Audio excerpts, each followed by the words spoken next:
The next concept in the glossary is underneathness. Because it is always ungrounded and therefore cannot be confident in itself in its being, the false self always experiences itself as underneath an authority that it projects and then internalizes in order to give itself the pseudo anchorage of a pseudo ground outside of itself. Underneathness and aboveness are the paired existential qualities, both within each person's enacted self and also throughout hierarchy in all its social manifestations. So let's take, you walk into a room, the judge comes in. The inclination to feel underneath the judge and that the judge is above you, I'm using, could be any figure like that, is a projection. It's not real. No one is above anyone else. In the actual world, we're all right here on the same level. But the tendency to perceive others as above and perceive ourselves as underneath is a characteristic. Well, it's easier to see in the case of an actual hierarchy. It's more difficult to see in ourselves, in ourselves and our conditioned selves.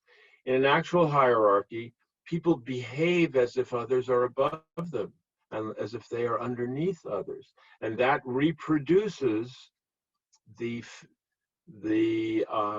fixed patterns of behavior within the hierarchy. Is the person who is underneath feels he or she must comply with the person who is above. But these qualities of aboveness and underneathness are no more than projections of a passive and fearful being, of the aspect of ourselves that is fearful of becoming fully present. And when we become fully present, there is no underneath or above. There's only people on the same level as we are, all of us on the same level as one another. And the upsurge of a social movement can create that experience of universal groundedness together, rather than some of us underneath, others who are above us. Right now in the United States, we're dealing with a situation where President Trump is perceived as above millions of people who defer to him and read his tweets from below him. That is an example of a mass phenomenon of underneathness, of acting as if you were underneath. Now, in the formation of the self, if you don't feel anchored in the gaze of another, then how are you, but you rather you feel like you have an outer self that must perform properly, and you try to comply with the performance for the other. Well, that's just it's a performative self that is not anchored to who you really are. So how can you fix that self in order to feel like it's real? The way we do that is we believe in the authority of the father or the authority of the boss, the president, the person higher up. It provides us with the anchorage that leads us to keep feeling like we should perform the way we are. This is analyzed quite deeply in the book itself. So that what we internalize then is a withdrawn real self and a false self that is compliant and behaving in accordance with the way we are seen, but because it is not connected to who we really are, this outer self hooks itself to the person who expects it of us as our authority. And that becomes that pair of the authoritative other and our own compliant self, that becomes a pair, a linked up part of our own sense of ourselves, that in which our true being is withdrawn deep within and largely unrecognized, not completely unrecognized.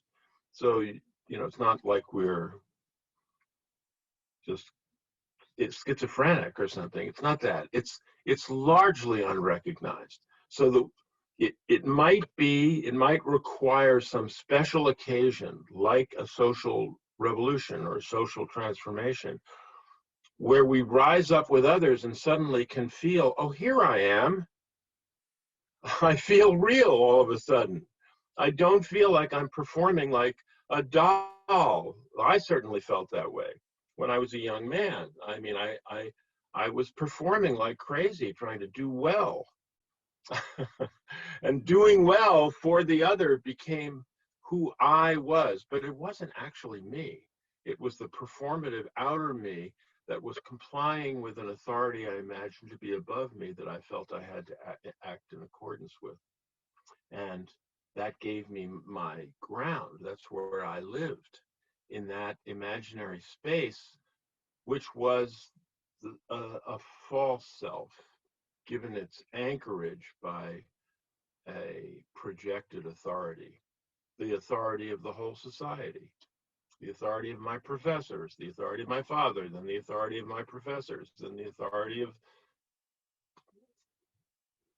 the president or whomever.